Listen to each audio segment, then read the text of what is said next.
할렐루야. 2021년 첫 주일 신년 감사 예배로 하나님께 저희들 예배를 드립니다. 함께 우리가 찬양했으면 좋겠는데요. 생명이 어디 있습니까? 바로 예수 그리스도께 있는 줄 믿습니다. 생명은 우리의 연약함이나 어떤 함이 아니라 정말 누구에게 달린 것이 아니라 오직 우리 주 예수님께 달린 것이며, 그 영원한 생명을 이미 누리는, 그리스도 안에서 누리는 우리들은 정말 하나님께 마땅히 찬양을 돌려야 될 줄 믿습니다. 오늘 생명 주께 있네란 고백으로 하나님께 나아가는 시간 갖도록 하겠습니다.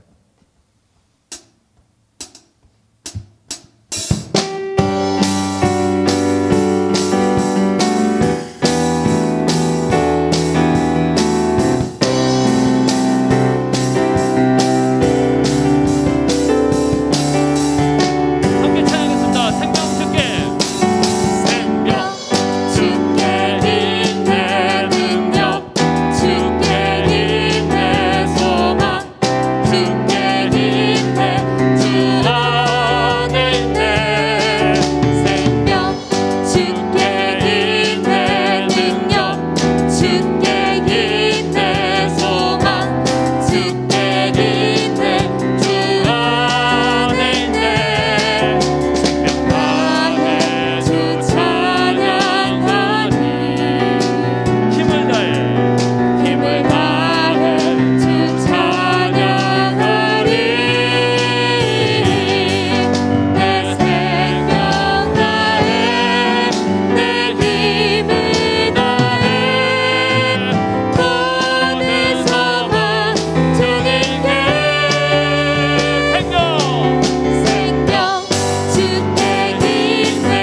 하시기 때문에 정말 복음을 가진 자, 주님을 모함에 모신 자는 정말 부족함이 없는 모든 것을 가진 자, 전능 자의 능력 안에 있는 자인 줄 믿습니다. 함께 찬양, 그 주님 다시 오신다고 약속하셨는데 마라나타 고백하면서 신년 감사 예배 계속해서 나아가도록 하겠습니다.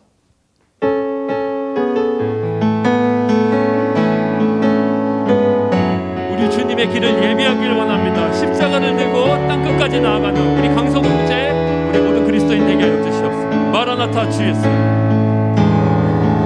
마라나타 주 예수여, 어서 오시옵소서.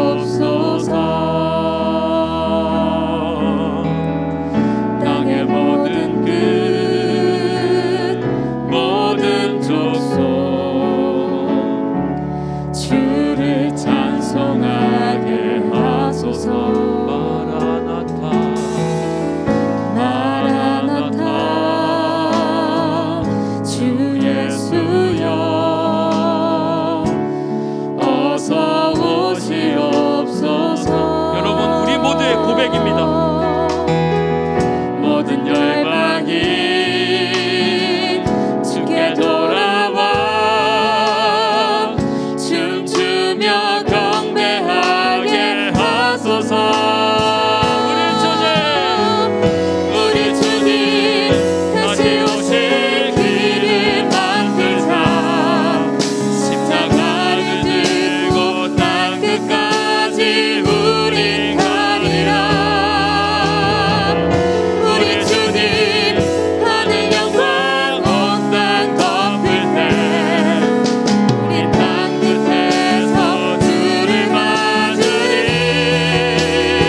마라나타 주 예수여.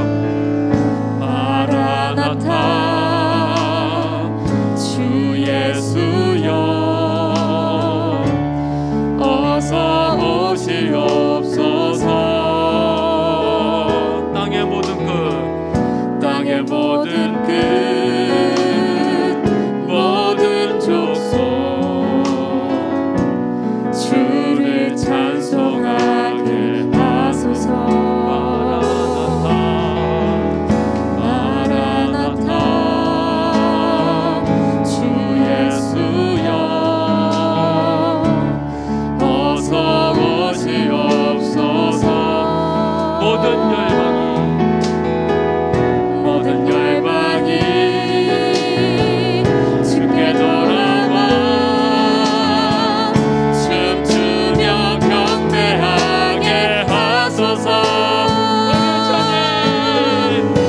우리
저희들 주 앞에 엎드려라는 찬양으로 하나님을 향한 다시 우리의 사랑과 마음 또 믿음을 온전히 고백하는 시간 되었으면 좋겠습니다.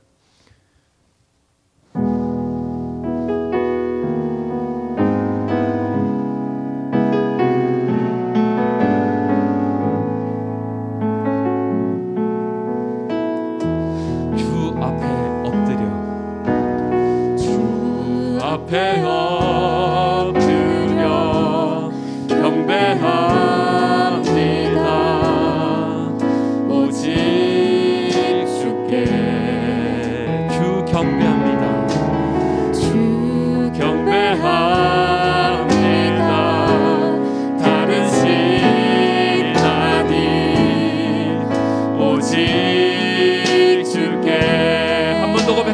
주 앞에 엎드려 주 앞에 엎드려 경배합니다.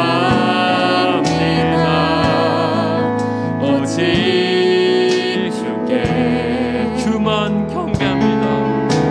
주 경배합니다. 다른 신 아닌 오직 주께 나의 모든 우상을 나의 모든 우상들 나의 보상 모두 다 내려놓고 주 앞에 엎드려 경배합니다. 주 앞에 엎드려 경배합니다. 오직 우리 한 번 더 고백합니다. 나의 모든 우상들은 나의 모든 우상들 나의 보상 모두 다 내려놓고 나의 모든 우상들 나의 보상 모두 다 내려 우리 한 번 더 고백할까요? 나의 모든 우상들은 나의 모든 우상들 나의 보상 모두 다 내려놓고 주 앞에 엎드려 주 앞에 엎드려 경배합니다. 오직 주께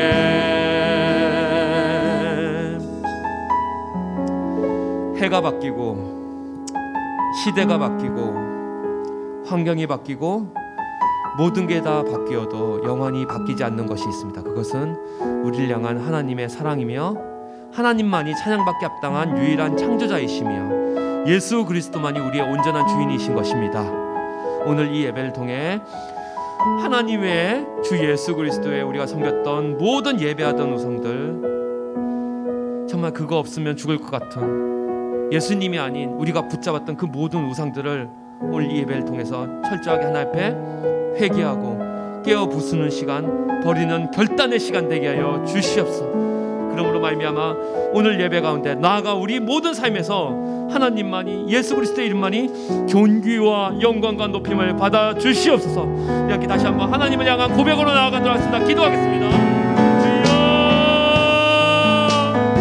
주여 시대가 바뀌고 모든 것이 바뀐다 하더라도 우리의 찬양을 받으실 분은 오직 한 분 예수 그리스도 우리 주 하나님 아버지뿐임을 고백합니다. 하나님 오늘 예배 가운데 우리가 하나님의 붙잡고 하나님의 섬겼던 하나님의 다른 것을 의지했던 모든 우상들을 철저히 회개하고 부수고 깨버리는 시간 되기를 원하오니 주여 우리의 존재와 우리의 삶과 우리의 몸을 받아 주시옵소서. 다시 한번 예배를 통해 하나님만을 향한 예배가 회복되어지고 우리의 모든 삶이 주님만을 향하는 예배로 회복되어질 수 있도록 성령님 기름 부어 주시옵소서. 역사하여 주시옵소서. 인도하여 주시옵소서. 충만하여 주시옵소서. 우리 모두 흩어진 처소에서 예배하는 모든 성도들이 하나님 앞에 온전히 나아가게 하시고 하나님만을 의지하는 예배 될 수 있도록 기름 부어 주시옵소서.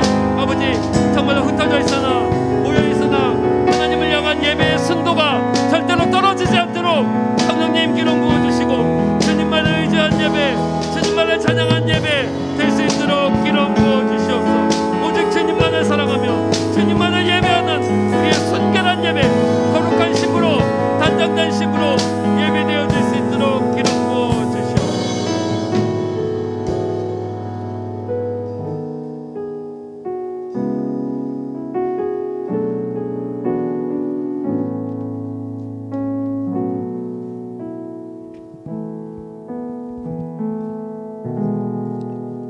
인류 역사를 주관하시고 운행하시는 하나님 아버지의 영원하신 능력과 권능을 찬양합니다.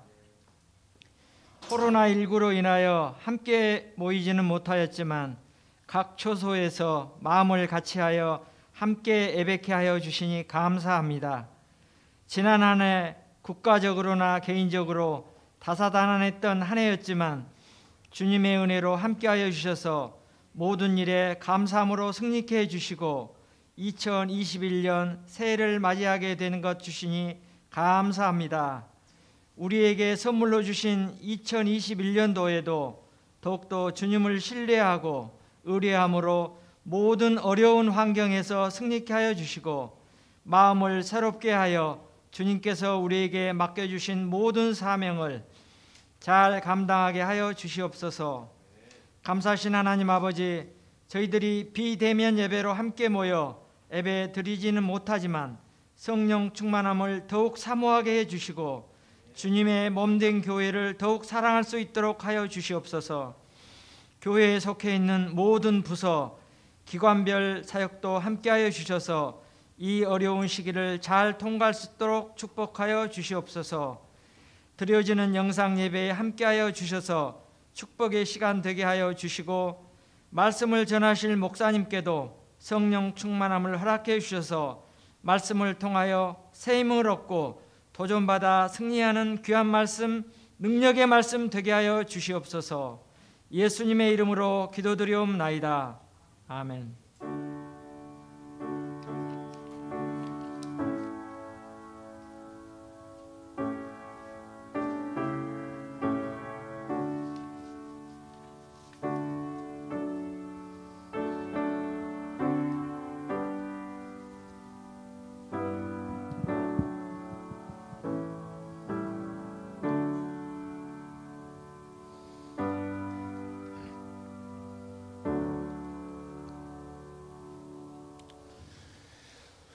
교회 소식 알려드리도록 하겠습니다. 안내 문자 또 참고해 주시길 바랍니다.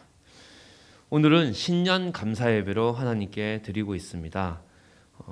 주일 예배 또 수요 예배, 금요기도 모두 온라인 방송 예배로 드립니다. 신년 감사헌금은 무통장 입금으로 혹시 보내실 때 신년 감사 누구누구로 꼭 이름을 기입하여 송금하여 주시기를 부탁드립니다.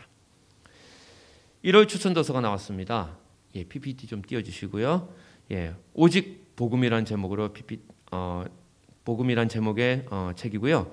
J.D. 그리어 목사님이 지으셨습니다. 특별히 이 시대 또 우리 자신을 포함하여 모든 것을 변화시키고 고칠 수 있는 유일한 대안, 그것은 바로 복음이라는 것을 이 책을 통해서 다시 한번 확인할 수 있습니다. 올 한 해 복음이란 주제로 또 교회의 본질이라는 주제로 계속해서 교회가 말씀을 나누고 또 전할 텐데요. 이 책을 함께 구독하기를 원하시는 분들은 박세호 간사님께 신청해 주시기를 부탁드립니다. 각 부서 졸업 예배가 있습니다. 청소년부는 오늘 고등학교 3학년 졸업 예배가 있습니다. 그리고 아동부는 올해 중학생이 되는 학생들, 아동부와 청소년부가 졸업 그리고 환영 예배를 교육관에서 다음 주일에 통합하여 드리게 됩니다. 2021년 유치부 아동부 교사를 모집합니다. 이영주 전사님께 문의 부탁하고요. 특별히 공동체를 세우고 다음 세대 정말 세우고자 하는 그런 하나님의 소원을 꿈꾸는 모든 분들 주저하지 마시고 또 능력에 상관없이 정말 그 마음 주시면은 함께 지원해 주시기를 또 신청해 주시기를 부탁드립니다. 연말 정산을 위해서 기부금 납입 영수증을 받기 원하시는 분들은 박세호 간사님께 연락하여 주시길 바랍니다. 이름과 주민등록번호가 필요하다고 합니다. 이상으로 교회 소식 마치도록 하겠습니다. 봉헌 시간입니다. 찬송 384장으로 하나님께 감사 찬양 올려드리겠습니다.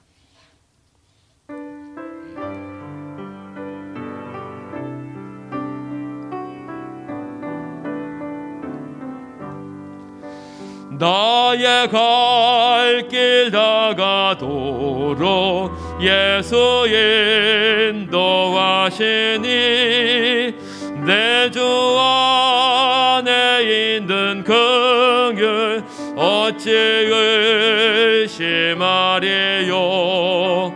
믿음을 하늘 위로 받겠네. 무슨 일을 만나든지 만사 형통하리라. 무슨 일을 만나든지 만사 형통하리라.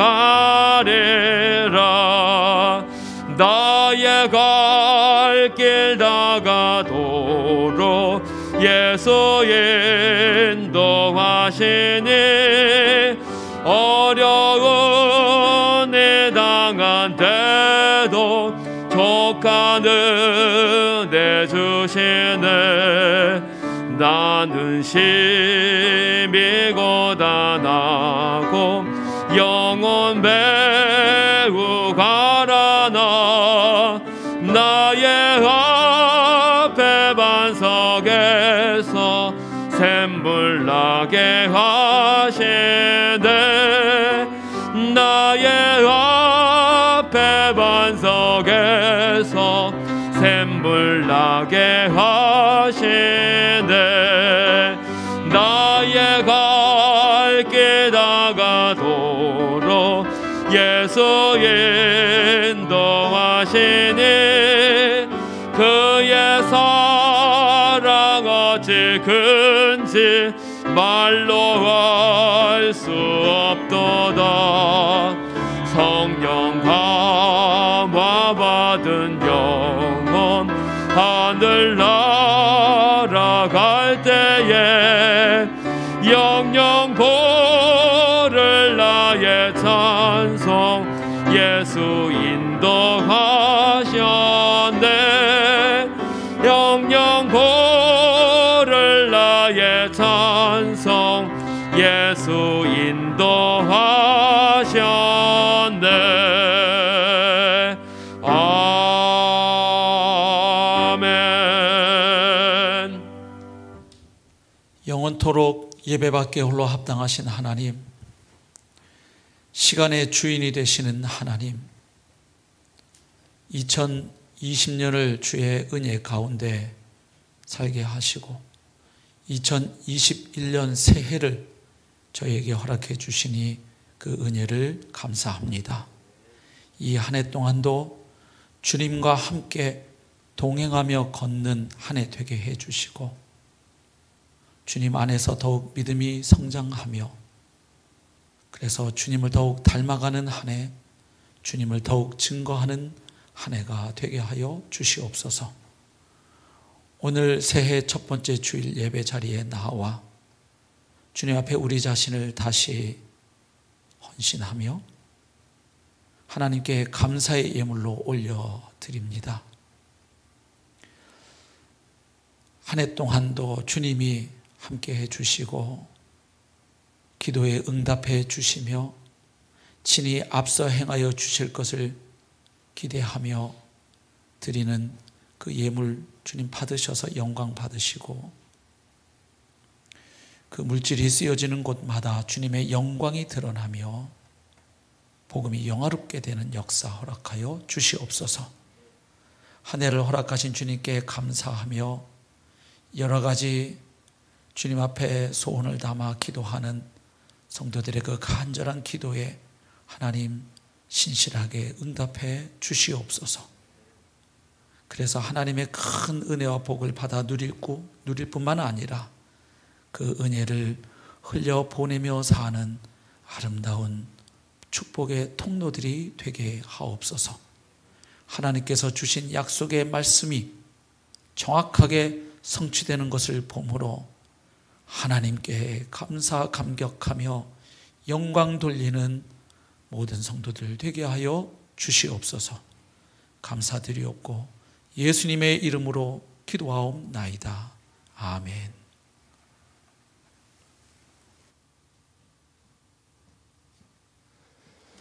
성경 봉독 시간입니다. 다리가 불편하지 않으신 분들은 함께 일어나서 또 온라인에서지만 일어나서 하나님 말씀을 가능하면 합독하도록 하겠습니다.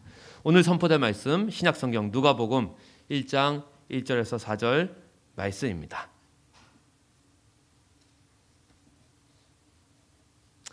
함께 하나님 말씀 받들어 올리도록 하겠습니다. 우리 중에 이루어진 사실에 대하여 처음부터 목격자와 말씀에 일꾼된 자들이 전하여 준 그대로 내력을 저술하려고 붓을 든 사람이 많은지라. 그 모든 일을 근원부터 자세히 미루어 살핀 나도 데오빌로 각하에게 차례대로 써 보내는 것이 좋은 줄 알았노니 이는 각하가 알고 있는 바를 더 확실하게 하려 함이로라. 아멘. 자리에 작석해 주십시오. 계속 전해져야 할 이야기라는 제목으로 하나님 말씀 선포가 있겠습니다.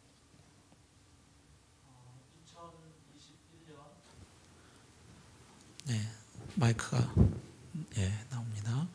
2021년 새해 첫 번째 주일 예배에 함께 참여하고 계신 모든 성도님들께 우리 주님의 은혜와 평강을 빕니다.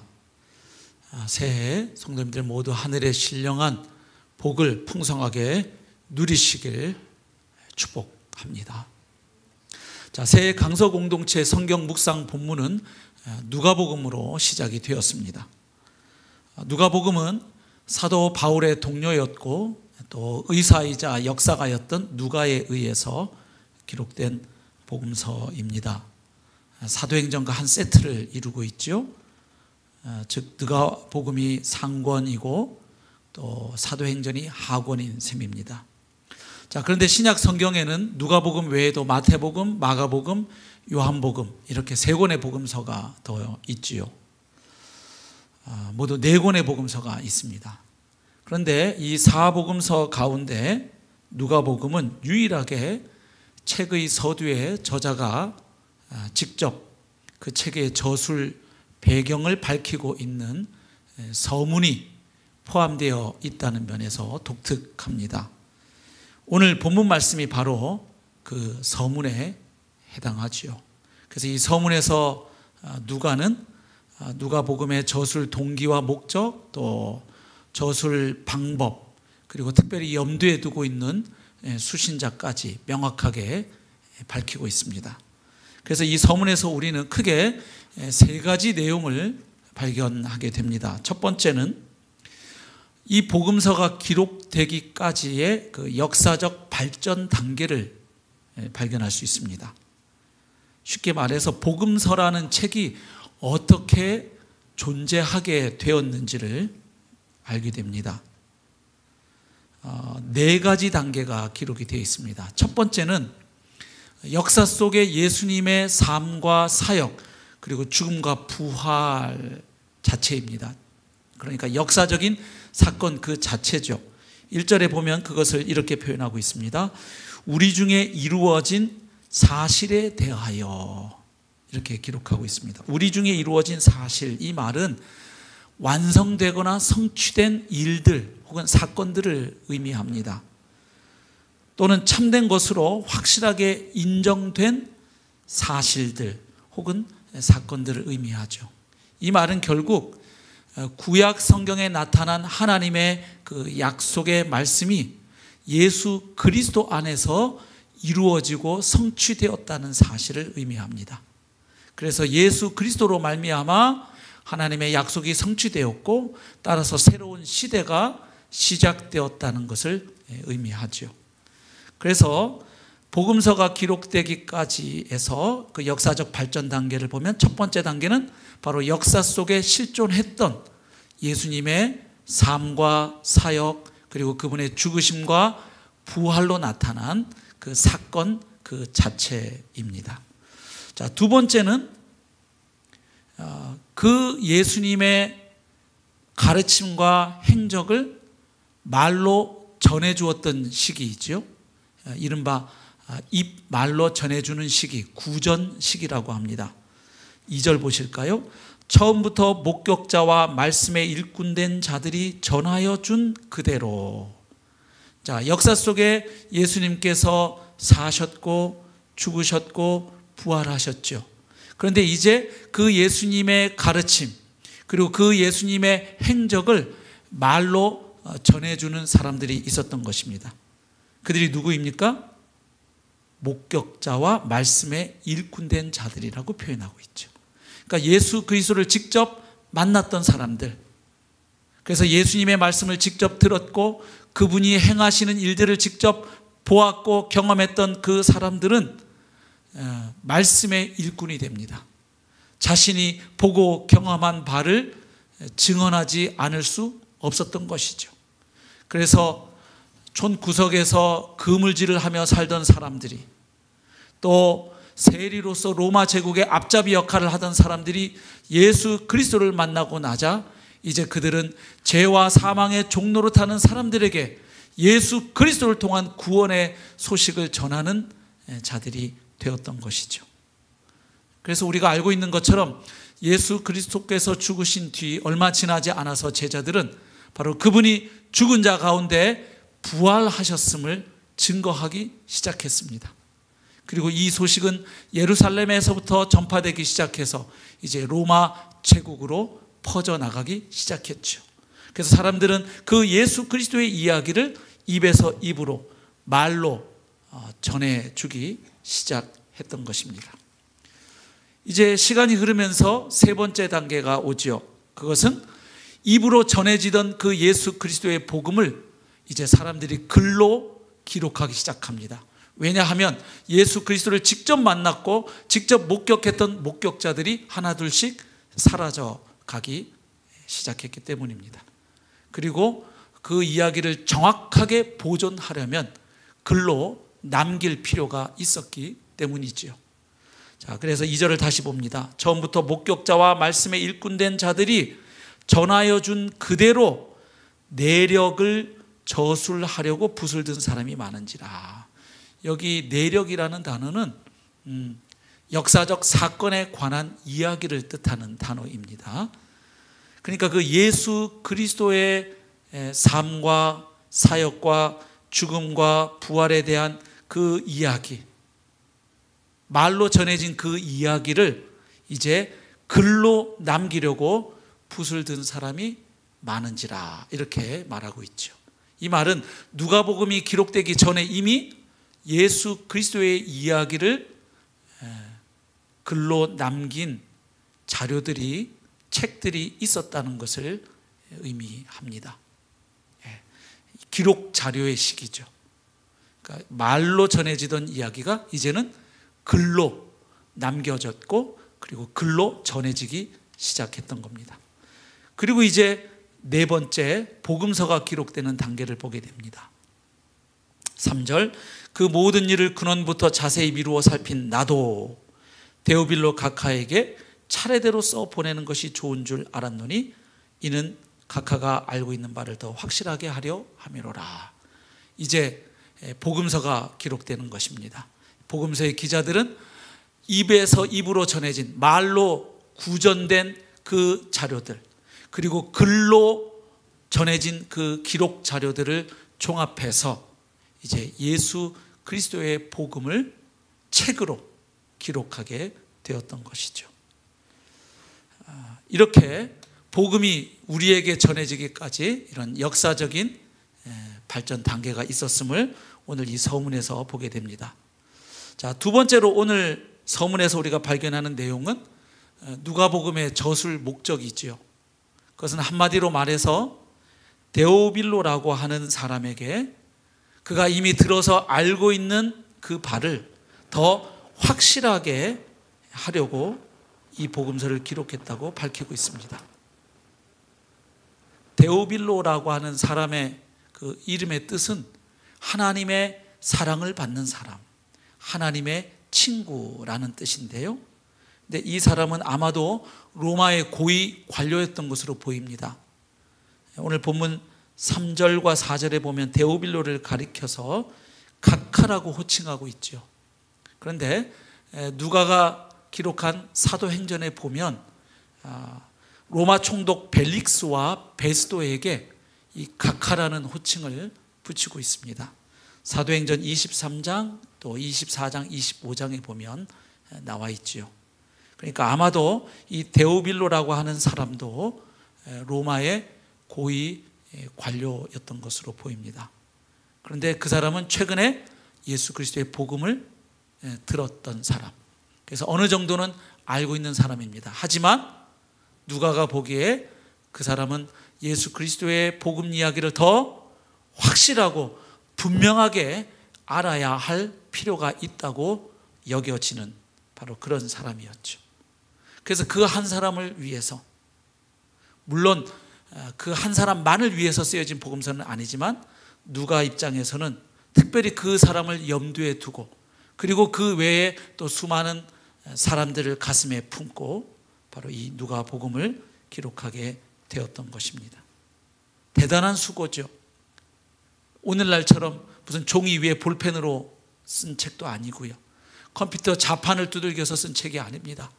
그 양가죽 위에 철필로 하나하나 새겨 넣어야 했던, 그래서 상상을 초월하는 그 노력과 수고가 들어가고 비용이 들어가는 바로 그 일을 그 한 사람을 위해서 했던 것을 보게 됩니다. 그래서 이 복음을 기록한 목적은 이미 알고 있는 것을 더욱 확실하게 하려고, 다시 말해서 데오빌로가 들어서 알고 있는 예수 그리스도의 복음이 분명하고 확실한 역사적 사실임을 깨닫고 믿게 하려고 기록한 것입니다. 즉 그가 배운 것들이 얼마나 굳건하고 안전하고 흔들림이 없는지 확고한 사실인지를 그가 알도록, 그래서 더욱 견고한 믿음 위에 세워지도록 하기 위해서 이 복음서를 기록했음을 보게 됩니다. 그리고 세 번째로 발견하게 되는 내용은 이 누가복음을 저술한 방식 혹은 방법이지요. 먼저 누가는 이 누가복음을 기록하기 전에 먼저 했던 단계가 하나 있습니다. 그게 무엇입니까? 3절에 보면 그 모든 일을 근원부터 자세히 미루어 살폈다 이렇게 말하죠. 그러니까 아무렇게나 생각나는 대로 복음서를 써 내려간 것이 아닙니다. 그는 그가 수집할 수 있는 모든 자료들, 그 구전 자료들, 그리고 그 기록 자료들을 수집할 수 있는 데까지 다 수집해서 그 자료들을 분석하고 철저하게 고증했다는 사실을 강조합니다. 철저하게 연구하는 작업을 선행한 후에, 그리고 나서 이제 이 복음서를 기록했다는 이야기죠. 그래서 이 저술을 위해서 철저한 준비 작업을 거쳤기에 이 복음서가 기록하고 있는 내용, 이 복음서가 증거하고 있는 내용은 확실하게 믿을 수 있는 신빙성 있는 내용이고 분명한 역사적 사실임을 강조하고 있는 것이죠. 자, 이렇게 조사를 마친 다음에 이제 복음서를 써내려갈 때 특별히 어떻게 써내려갔다고 이야기합니까? 자, 3절 보면 데오빌로 각하에게 차례대로 써보내는 것이 좋은 줄 알았노니 이렇게 이야기합니다. 차례대로. 이 말은 두 가지 의미를 가지고 있습니다. 하나는 시간 순서대로, 연대기적 순서대로 하는 뜻을 가지고 있고요. 그리고 헬라 문학에서 이 말은 이런 뜻도 가지고 있습니다. 전달하려는 내용을 그 듣는 사람들이 또 읽는 사람들이 쉽고 분명하게 알 수 있도록 그 내용을 이렇게 조절하고 배치하는 것을 의미합니다. 실제로 누가복음을 읽어보면 누가복음은 시간적으로 또 공간적으로 그리고 구속사적으로 아주 순서 있게 짜임새 있게 구성이 되어 있음을 알 수 있죠. 공간적으로도 보면 갈릴리에서 예수님이 하셨던 사역들, 그리고 사마리아에서 하셨던 사역, 그리고 마지막 예루살렘에서 하셨던 사역들, 이렇게 아주 순서대로 체계적으로 잘 기록해 놓고 있음을 보게 됩니다. 결국 누가가 강조하는 것은 이제 누가복음 1장 5절부터 써내려가는 이 예수 그리스도의 이야기는 분명한 역사적 사실이고, 그래서 믿을 수 있는 내용일 뿐만 아니라 이 책을 읽어갈 때 어떤 마음가짐과 자세로 이 책을 읽어가야 할지를 말해주고 있는 것이죠. 즉, 이 책에서 말하고 있는 예수 그리스도를 당신도 주님으로 받아들이고 그분이 가져다 주시는 구원을 받을 뿐만 아니라 이제 그분의 제자로 살아가야 한다고 말하고 있는 것입니다. 자, 그런데 우리 입장에서 이 누가복음이 증거하고 있는 예수 그리스도의 이야기, 그 복음의 내용이 분명한 사실임을, 확실한 역사적 사실이라는 것을 우리가 어떻게 알 수 있을까요? 이 복음서가 기록하고 증거하고 있는 예수 그리스도의 모습이 역사 속에 실존했던 그 예수님과 다르지 않다는 것을 우리가 어떻게 알 수 있을까요? 이 복음서가 기록하고 있는 예수 그리스도의 가르침과 실제로 예수 그리스도께서 역사 속에서 가르치셨던 그 가르침이 동일하다는 것을 우리가 어떻게 믿을 수 있을까요? 예수님께서 그분의 사역 가운데 행하셨던 특별한 세 가지 일을 보면 알 수 있습니다. 우선 첫 번째로 예수님은 자신의 말씀을 세상에 선포하도록 사도들을 준비시켰다는 사실입니다. 그리고 두 번째는 그 사도들을 모든 진리 가운데로 인도하실 보혜사 성령을 약속하셨다는 것이죠. 그리고 세 번째로 예수님은 사도들의 증언으로 세워질 그 교회가 바로 그 사도들의 증언으로 인해서 거룩해지도록 기도하셨다는 것을 통해서 우리가 알 수 있습니다. 자, 첫 번째 내용을 다시 좀 생각해 봅니다. 예수님께서 자신의 말씀을 이 세상에 전파할 증인들, 곧 사도들을 예수님은 준비하셨다는 것입니다. 예수님의 공생의 3년 사역을 보면 중요한 초점 하나가 있는데, 그것은 이제 예수님께서 사역을 마치시고 다시 아버지 하나님께로 돌아가신 후에 그 예수 그리스도의 이야기를 사람들에게 전해줄 증인들을 준비하는 데에 초점이 맞추어져 있음을 알 수 있습니다. 그러니까 예수님께서 바로 십자가로 직행하신 게 아니죠.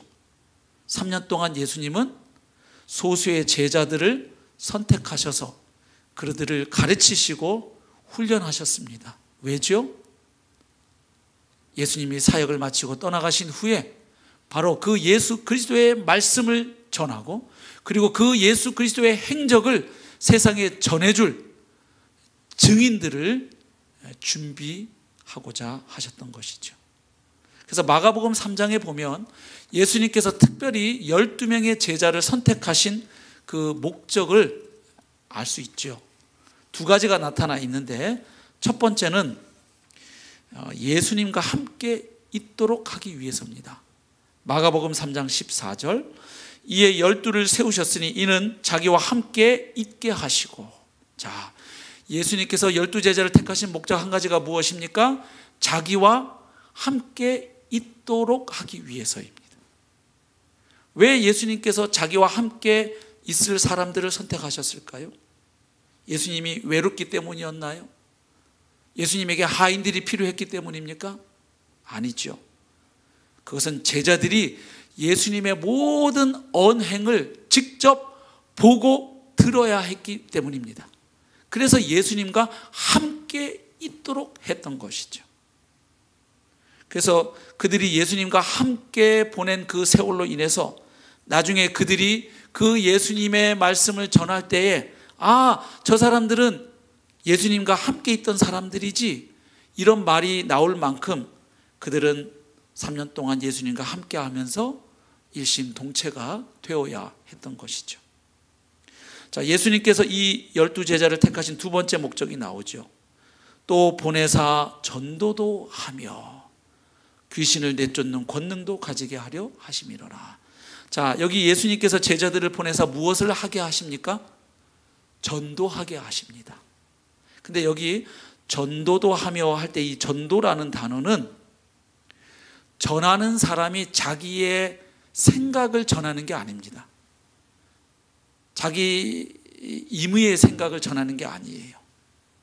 여기서 전한다 하는 단어는 전령이 윗사람의 메시지를 받아서 대중에게 정확하게 그리고 권위 있게 선포한다는 의미의 동사가 사용되어 있습니다. 그래서 이 전령은 자기가 하고 싶은 이야기를 전하는 사람들이 아닙니다.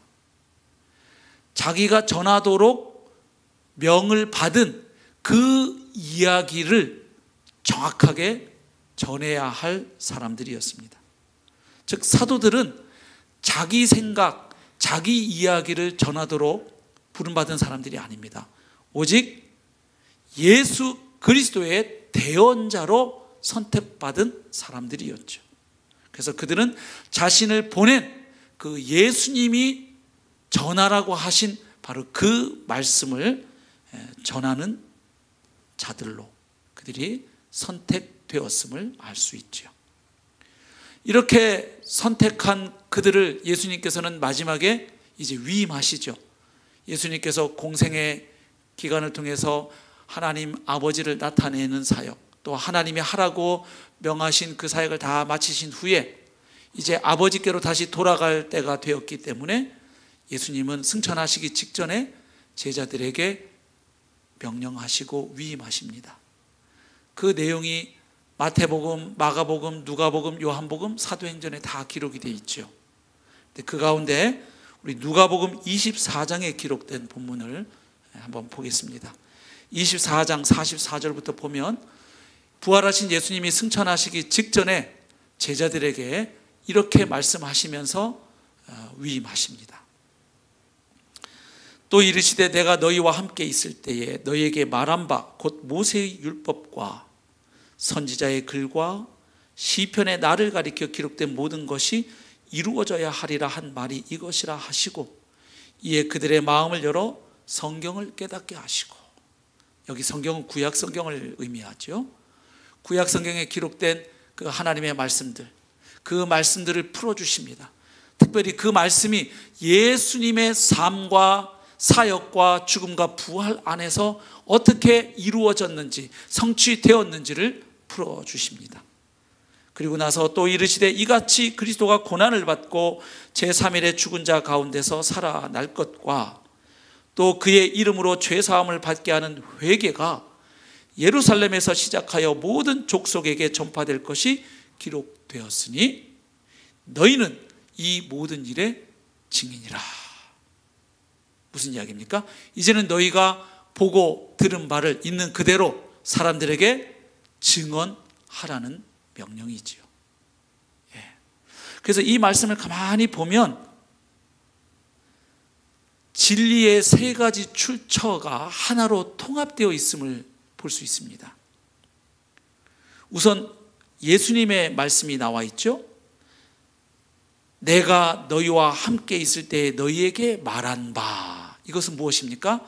3년 동안 예수님이 제자들과 함께 사시면서 그들에게 주셨던 그 모든 말씀들, 그것들을 가리킵니다. 그리고 구약의 말씀을 또 언급하시죠. 모세의 율법과 선지자의 글과 시편의 나를 가리켜 기록된 모든 것, 이것은 바로 구약 성경 말씀을 가리킵니다. 그리고 이제 증인된 제자들이 나아가 그들이 증언할 이야기, 그들이 선포할 메시지를 의미합니다. 가리키고 있습니다. 그것이 어디에 나옵니까? 47절 또 그의 이름으로 죄사함을 받게 하는 회개가 예루살렘에서 시작하여 모든 족속에게 전파될 것이 기록되었다. 이것이 기록되어 있지만 이 기록된 대로 이제 나아가서 예수님의 이름을 믿어 죄사함을 받는다는 이 복음을 누가 전파하게 됩니까? 바로 예수님의 사도들이죠. 그러니까 예수님의 이 명령 안에는 구약의 말씀, 예수님이 하셨던 말씀, 그리고 이제 사도들이 나아가 증거할 말씀, 이 하나님의 말씀의 세 가지 출처가 하나로 이렇게 통합되어 있음을 알 수 있습니다. 자, 이렇게 제자들을 선택하고 훈련하신 예수님은 그 제자들에게 사명을 위임하셨을 뿐만 아니라 이제 그 사도들이 그 사명을 잘 감당할 수 있도록 그들을 도와줄 보혜사 성령을 약속하셨죠. 그 성령은 그 제자들을 모든 진리 가운데로 인도하실 분이라고 그렇게 말씀하십니다. 그분이 오셔서 사도들을 진리 가운데로 인도하셔서 사도들이 정확하게 그리고 권위 있게 예수 그리스도의 말씀을 선포하게 될 것을 약속하셨죠. 요한복음 16장 13절을 봅니다. 그러나 진리의 성령이 오시면 그가 너희를 모든 진리 가운데로 인도하시리니. 여기서 주님이 말씀하는 너희는 특별히 예수님의 제자들을 가리킵니다. 이제 스승이신 예수님이 떠나고 나면 이 세상에 남겨질 그 제자들에게 주님은 약속하십니다. 내가 너희를 떠나가지만 그러나 내가 가면 보혜사이신 진리의 성령이 오셔서 너희들을 모든 진리 가운데로 인도해 주실 것이다. 14절에 보면 그 보혜사이신 성령님께서 내 영광, 예수 그리스도의 영광을 나타내리니 내 것을 가지고 너희에게 알리시겠습니다. 그러니까 성령이 오시면 그 제자들에게 예수님의 영광을 나타내시고 예수님의 가르침을 알려주셔서 그들이 그것을 정확하게 증거할 수 있도록 도와주시겠다는 약속이죠. 요한복음 14장에서 예수님은 그 보혜사 성령이 오시는 목적을 두 가지로 언급합니다. 자, 14장 25절. 내가 아직 너희와 함께 있어서 이 말을 너희에게 하였거니와 보혜사 곧 아버지께서 내 이름으로 보내실 성령 그가 자 오셔서 어떤 일을 하실 겁니까? 첫 번째, 너희에게 모든 것을 가르치고 마태복음 28장에 보면 지상 명령 가운데 이렇게 예수님 말씀하시죠. 내가 너희에게 분부한 모든 것을 가르쳐 지키게 하라. 제자들 입장에서 예수님의 이 명령에 순종하려면 예수님이 가르치고 분부하셨던 그 모든 내용들을 그들이 잊지 않고 기억해야 했습니다. 그들이 알고 있어야 했어요. 그래야 선교를 할 수 있었던 것이죠. 그런데 여기 보면 성령이 오시는 목적 첫 번째가 뭡니까? 그가 너희에게 모든 것을 가르치고. 그러니까 성령이 오셔서 제자들에게 예수님이 하셨던 그 모든 말씀을 다시 가르쳐 주시는 거죠. 그 다음 두 번째 목적이 뭡니까? 내가 너희에게 말한 모든 것을 생각나게 하리라. 그렇죠. 사람이 한번 들었다고 다 기억나는 게 아니잖아요. 우리가 자주 까먹죠. 근데 성령이 오시면 바로 제자들이 3년 동안 예수님에게 듣고 배웠던 그 모든 말씀들을 생각나게 하시겠다는 겁니다. 그래야 이 제자들이 엉터리 이야기를 전하지 않고 정확하게 예수님이 하셨던 그 말씀을 그대로 전할 수 있기 때문이죠. 요한복음 15장 26절 27절에서는 또 예수님 이렇게 말씀하십니다. 내가 아버지께로부터 너희에게 보내살 보혜사 곧 아버지께로부터 나오시는 진리의 성령이 오실 때에 그가 나를 증언하실 것이요. 자, 성령님은 오셔서 철저하게 예수님을 증언하십니다. 27절 보면 너희도 처음부터 나와 함께 있었으므로 증언하느니라. 그러니까 예수님과 함께 있었던 제자들은 예수님을 직접 목격했고 경험했던 사람들입니다. 그래서 그들이 보고 들은 바를 전할 수 있지요. 그런데 여기에 더해서 성령이 오셔서 주님이 하셨던 말씀을 가르쳐 주시고 생각나게 해주시니까 이제 그 제자들은 바로 예수님의 말씀을 다시 전해줄 수 있다는 말씀이죠. 자, 그리고 예수님은 교회가 사도들의 증언으로 거룩해지도록 기도하시죠. 요한복음 17장에 보면 예수님께서 이제 이 세상을 떠날 때가 얼마 남지 않았다는 사실을 아시고 하나님 아버지께 긴 기도를 하십니다. 이른바 대제사장적 기도라고 알려진 기도문이죠. 근데 그 기도를 보면 특별히 예수님께서 세 대상을 위해서 기도하십니다. 첫 번째로 1절부터 5절에는 예수님 자신을 위해서 먼저 아버지께 기도합니다. 그리고 6절부터 19절에 보면 이제 이 땅에 남겨질 예수님의 제자들, 사도들을 위해 중보 기도하십니다.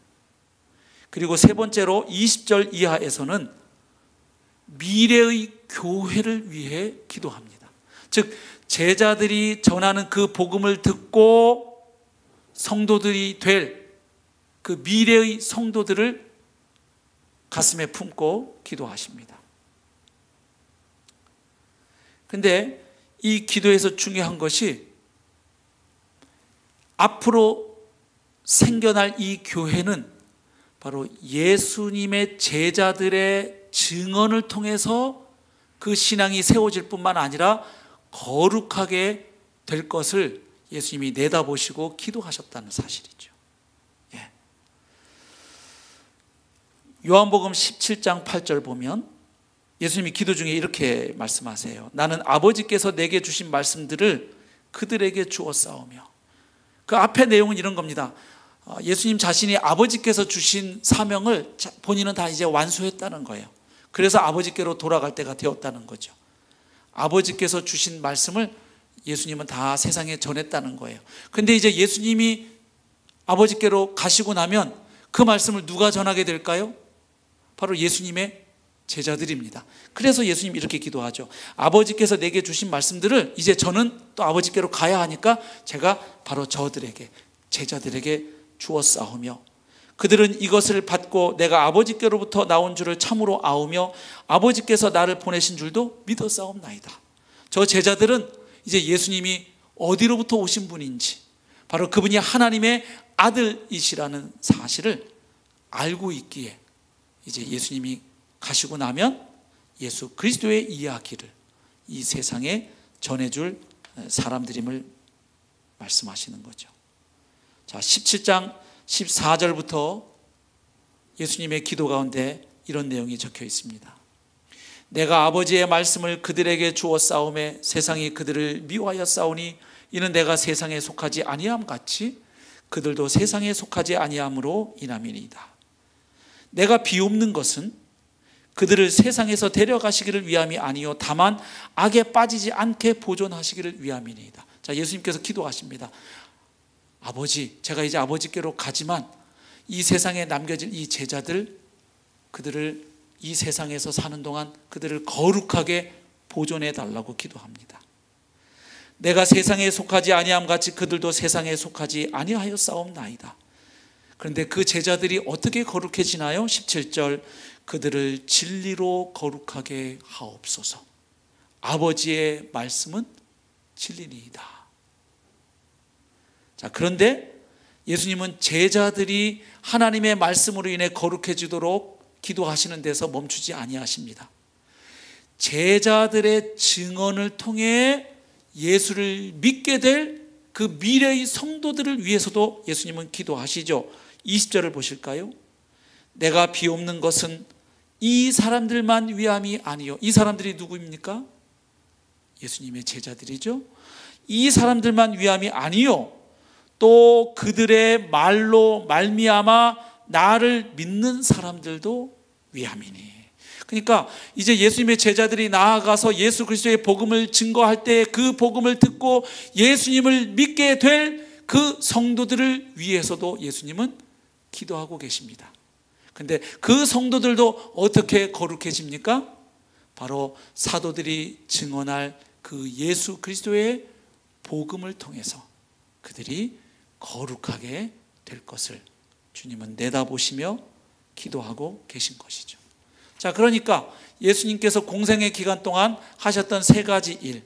첫 번째는 뭡니까? 예수님이 떠나가신 후에 예수님의 말씀을 세상에 전할 사도들, 증인들을 준비하셨고, 두 번째, 그 사도들이 예수 그리스도의 말씀을 제대로 증거하도록 보혜사 성령을 보내실 것을 약속하셨고, 그리고 세 번째, 사도들의 증언으로 말미암아 교회가 거룩해지도록 기도하신 것을 볼 때 바로 그 예수 그리스도의 이야기를 전해주고 그것을 글로 기록한 이 복음서가 예수님이 하셨던 그 말씀과 다르지 않다는 것을 우리가 믿을 수 있게 해주죠. 그러나 이렇게 말씀드리면 어떤 분들은 또 이런 생각을 하실 겁니다. 그것은 순환 논리에 빠진 게 아니냐, 이런 지적을 하실 수 있죠. 무슨 이야기냐면 예수님이 사도들을 준비하셨고 성령을 약속하셨고 교회가 사도들의 증언으로 거룩해지도록 기도하신 것을 우리가 뭘 보고 알았어요? 성경을 보고 알았잖아요. 신약 성경을. 그러니까 결국은 성경이 말한 내용을 보고 성경이 역사 속 예수님의 삶과 일치한다는 것을 알게 되었으니 그것은 결국 순환론의 오류에 빠지는 것이 아니야, 이렇게 지적할 수 있다는 거죠. 그런데 기억하실 게 있습니다. 이 예수 그리스도의 이야기를 말로 글로 전해준 그 증인들의 진정성을 기억해야죠. 그들은 이 예수 그리스도의 복음을 전하기 위해 자기 목숨을 바쳤던 사람들입니다. 허구의 이야기를 위해서, 신화나 전설 같은 이야기를 위해서 지어낸 이야기를 전하려고 목숨을 거는 사람은 없습니다. 그들은 이 이야기를 전하기 위해 자기의 목숨을 바쳤던 사람들이죠. 자, 그뿐만 아니라 이 복음서가 증언하는 예수 그리스도의 이야기를 듣고 이 복음이 말하는 바 그 예수님을 받아들인 사람들에게는 복음서가 소개하고 있는 예수님의 삶과 사역에서 일어났던 그 일이 다시 재현된다는 사실이 중요합니다. 그러니까 무슨 이야기냐면 우리 입장에서는 2000년 전 예수님을 직접 볼 수 있는 길이 없잖아요. 우리가 예수님을 알 수 있는 길, 예수님을 만날 수 있는 길은 기록된 복음을 통해서입니다. 맞죠? 그런데 중요한 것이 무엇인가 하면 이 복음서가 증거하고 있는 예수 그리스도의 이야기를 듣고 그 예수 그리스도를 받아들인 사람은 이 복음서에서 말하고 있는 그 이야기가 나의 삶 가운데 다시 그대로 재현된다는 사실이죠. 그러니까 예수님께서 살아 계실 때 예수님을 만난 사람들, 그들이 경험했던 그 일이 이 기록된 복음서를 읽고 예수님을 받아들이는 사람들에게서 동일하게 일어난다는 사실입니다. 그것은 이 복음서가 증거하고 있는 예수 그리스도의 이야기가 지어낸 이야기, 허구가 아니고 분명한 역사적 사실일 뿐만 아니라 오늘도 재현되고 경험되는 사실임을 증거하는 것이죠. 바로 이것이 예수 그리스도의 이야기가 계속해서 전해질 수밖에 없었던 이유입니다. 자, 오늘 본문에서 계속 일관되게 강조되고 있는 한 가지는 예수 그리스도의 이야기가 계속 전해지고 있다는 거예요. 처음에 역사 속 예수님의 삶과 사역과 죽음, 부활로 표현되는 그 역사적 사건이 있었습니다. 그런데 그 사건을 직접 목격하고 경험한 증인들은 이제 자신들의 입으로 그 이야기를 전해 주었습니다. 그런데 그들의 이야기를 듣고 예수님을 만난 사람들은 시간이 흐르면서 그 이야기를 글로 기록하기 시작했어요.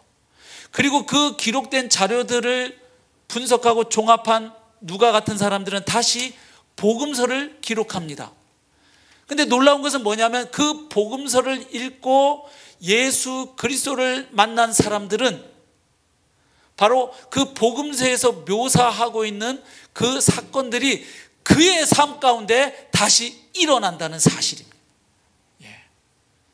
그래서 복음서를 읽고 예수를 만난 사람들은 또다시 자기가 만난 예수 그리스도의 이야기를 다시 또 다른 사람들에게 전하는 증인이 될 수밖에 없다는 것이죠. 할렐루야.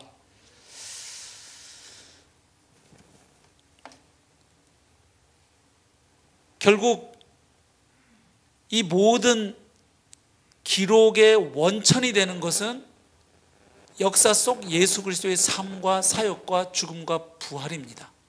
그런데 그 예수 그리스도의 내력이 확실하다고, 분명한 사실이라고 오늘 누가는 이 서문에서 강조하고 있잖아요. 그 기록의 원천으로서의 예수 그리스도의 내력, 그 예수 그리스도의 이야기가 확실한 까닭은 그들 가운데 이루어진 사건이었기 때문이죠. 1절에 보면 우리 중에 이루어진 사실에 대하여, 다시 말하면 그들이 직접 경험했던 일입니다. 그래서 그들 가운데 이루어진 그 일들은 모두 사실이었습니다. 무엇보다도 그들 가운데 이루어진 그 사건, 그 사실은 그들의 인생에 엄청난 영향력을 발휘했다는 사실이죠. 그래서 그들은 다시 그 이야기를 전하는 증인들이 될 수밖에 없었다는 사실입니다. 총구석에서 물고기를 잡고 그물질하며 살던 사람들이, 세리가 되어서 로마 제국의 앞잡이 역할을 하던 사람이 그들의 인생 가운데 예수 그리스도를 만나자 죽어가는 사람들의 생명을 건지는 일에 자기의 인생을 드리게 됩니다. 죽어가는 사람들을 살려낼 뿐만 아니라 그들의 삶을 풍성하게 하는 일에 그들의 인생이 쓰임받게 됩니다. 왜냐하면 예수 그리스도의 이야기가 그들의 삶을 완전히 바꿔놓았기 때문이죠. 어떻게 바뀌었습니까? 죄의 종으로 살던 그들이 이제는 하나님의 자녀들이 되었죠. 하나님의 무시무시한 그 심판의 두려움에서 해방되어 예수 그리스도 안에서 참 자유와 해방의 기쁨을 그들이 경험했죠. 또한 삶의 이유와 목적을 그들은 예수 그리스도 안에서 발견하게 되었죠. 그리고 이 세상을 바라보는 관점, 인류의 역사를 바라보는 관점이 바뀌게 되었죠. 예수 그리스도의 십자가와 부활을 중심으로 이 세상을 바라보고 해석하게 되고 인류의 역사를 그렇게 바라보게 되었던 것이죠. 사실 예수님 이야기 말고도 역사 속에는 위대한 사건들이 많이 있습니다. 그런데 그 사건과 예수님의 사건이 다른 이유가 무엇입니까? 우리가 알고 있는 과거 역사 사건들은 그 시대에 특별한 의미가 있었던 사건들이죠. 가령 이순신 장군이 12척의 배를 가지고 왜군을 무찌른 사건은 그 시대 조선의 위기로부터 나라를 구한 사건이에요. 그 사건이 오늘 대한민국이 일본과의 싸움에서 승리하게 만들어주는 사건은 아니라 이 말이에요. 이해가 되시죠? 과거의 그 사건이 물론 우리 마음에 자긍심을 준다는 면에서 현재적인 의미도 있겠습니다만은, 그러나 그 사건이 오늘 우리가 살아가는 삶의 현장에 영향력으로, 능력으로 나타나지는 않죠. 그런데 예수 그리스도의 사건은 어떤 의미가 있나요?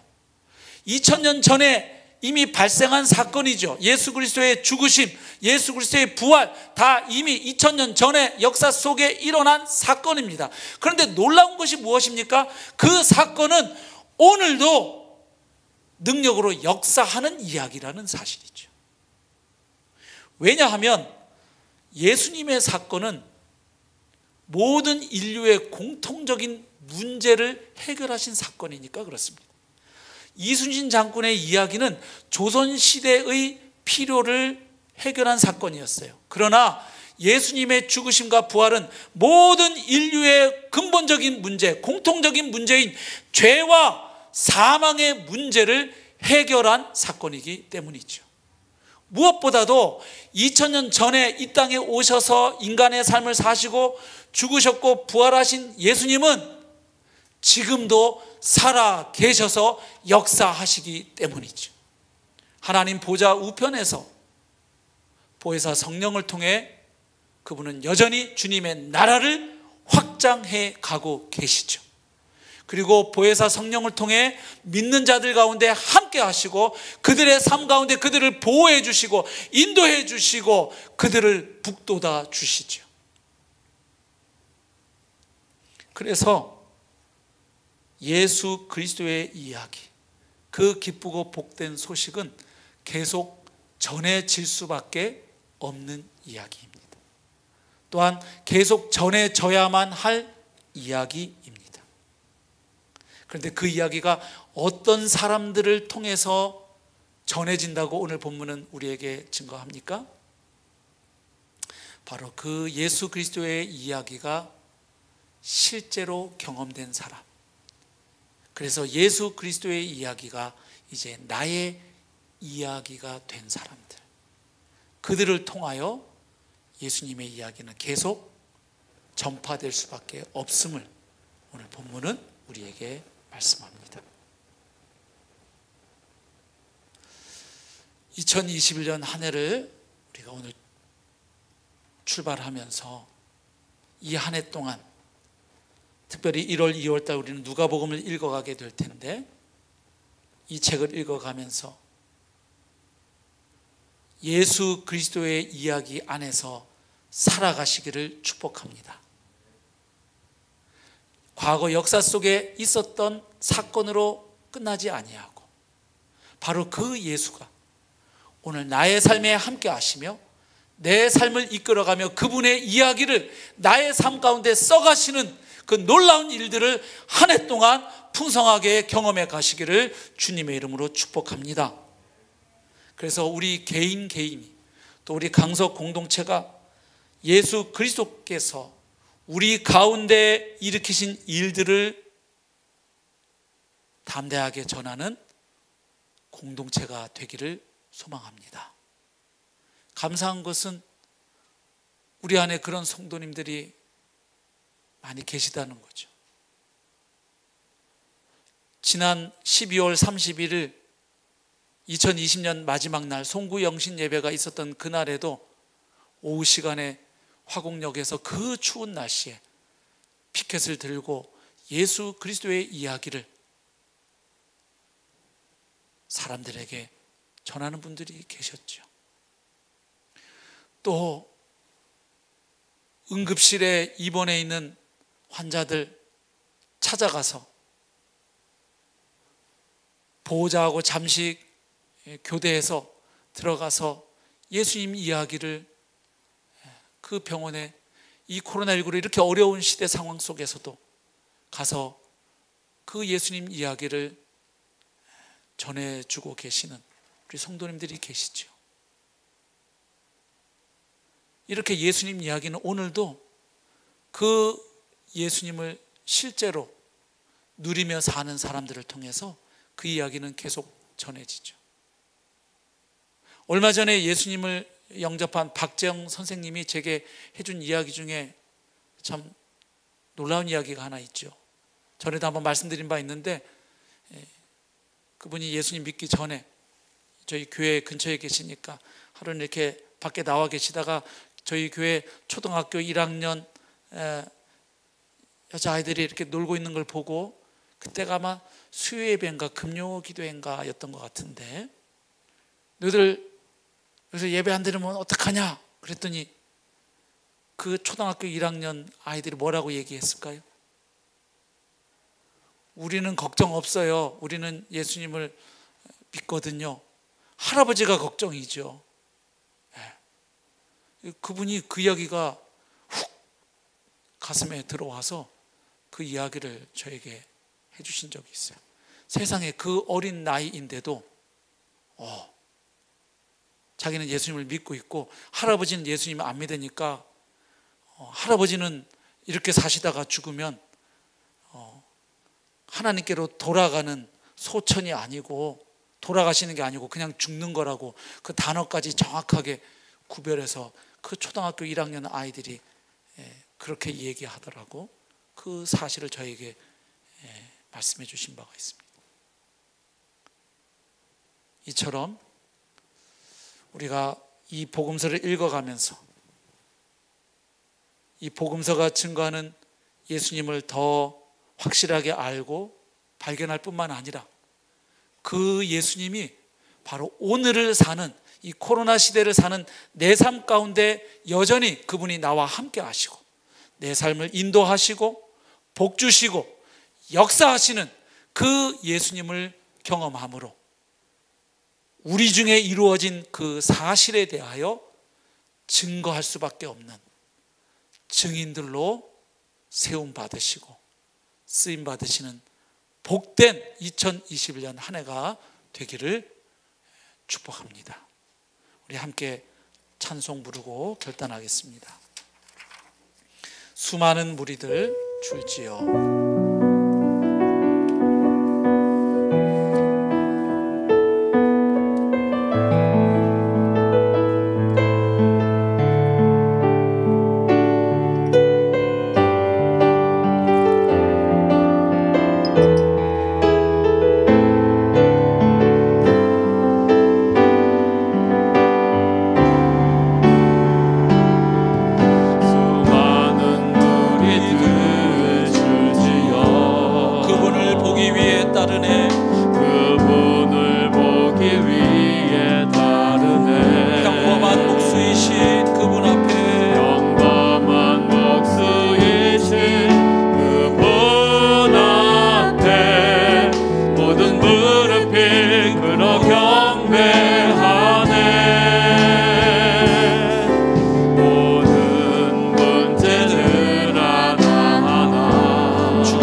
살아생전에 자기 삶 가운데 직접 만났던 사람들이든 전해지는 소식을 통해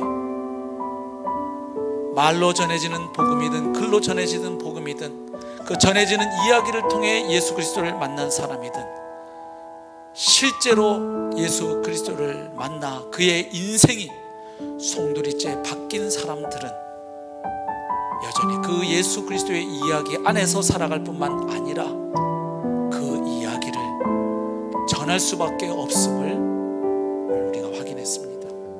그래서 우리 새해 첫 예배 자리에서 이렇게 기도합시다. 하나님, 이 한 해 동안 이 세상의 허탄한 이야기에 의지하여 살지 않겠습니다. 오직 예수 그리스도의 이야기 안에서 살아가는 저의 삶이 되게 하소서. 그리고 내 삶 가운데, 우리 가운데 이루어진 예수께서 행하신 그 일들을 증거하고, 그래서 이 시대에도 여전히 예수님의 이야기가 나를 통하여, 우리 공동체를 통하여 세상 사람들에게 전해지게 하옵소서. 그 일에 우리 공동체를 하나님 써 주시옵소서. 코로나19 때문에 정말 사람들이 만나기도 어렵고 여러 가지 제약이 있음에도 불구하고 예수를 만난 사람들, 예수와 함께 사는 사람들을 통해서는 어떤 형식으로든 그 이야기가 전파될 수밖에 없음을 믿사오니, 주여 우리를 그 이야기의 전달자들로, 그 이야기를 들려주고 보여주는 자들로 우리를 사용하여 주시옵소서. 함께 기도합니다. 주여.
하나님 아버지,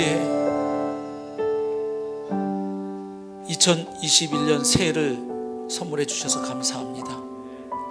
하지만 저희는 이 한 해도 낯선 땅을 걸어가게 될 것입니다.